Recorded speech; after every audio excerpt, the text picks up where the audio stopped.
Ini adalah permainan petak umpet tingkat dewa. 6 orang bersembunyi di sebuah villa mewah, dan siapapun yang berhasil tidak ketahuan sampai akhir akan membawa pulang hadiah sebesar $100.000.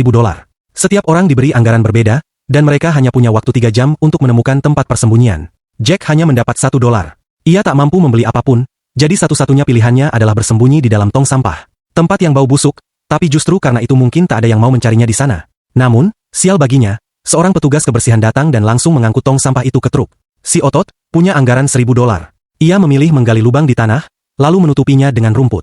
Dari luar terlihat seperti halaman biasa, sebuah persembunyian yang hampir sempurna. Si kembar mendapatkan $500. Karena mereka suka berenang, mereka memutuskan menghias area kolam dengan dekorasi tambahan, lalu menyembunyikan diri di sana. Billy, yang bertubuh mungil, punya ide brilian, menyelinap ke dalam boneka raksasa. Tempat itu terlihat lucu. Ryan punya dana paling besar, $10.000.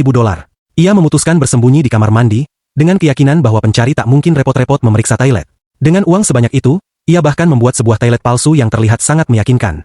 Untuk memperkuat tipuan, ia menyewa jasa perusahaan kamuflase profesional. Benar-benar serius. Sementara itu, yang lain juga sibuk membeli peralatan di supermarket.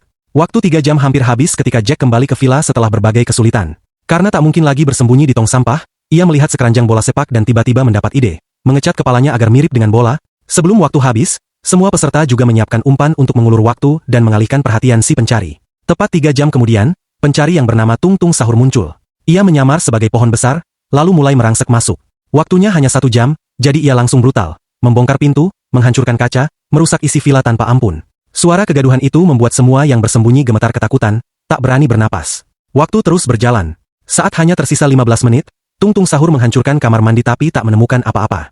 Ia lalu memanggil rekannya, tralalelo tralala, dari situlah persembunyian si Otot terbongkar. Ia menjadi orang pertama yang ditemukan. Tung Tung Sahur lalu menuju rak penuh bola sepak, menghancurkan tumpukan itu, dan menemukan peserta kedua. Tak lama, sebuah boneka menarik perhatiannya, dan akhirnya si kembar pun ikut ketahuan. Waktu hampir habis, tinggal kurang dari semenit. Tung Tung Sahur melihat sesuatu yang aneh di kamar mandi, ada 2 toilet. Ia sadar salah satunya pasti palsu. Ia memeriksa satu persatu, namun sebelum bisa memastikan, waktu pencarian resmi berakhir. Dan pada akhirnya Ryan berhasil menjadi peserta terakhir yang tak tersentuh. Ia pun berhak atas hadiah $100.000.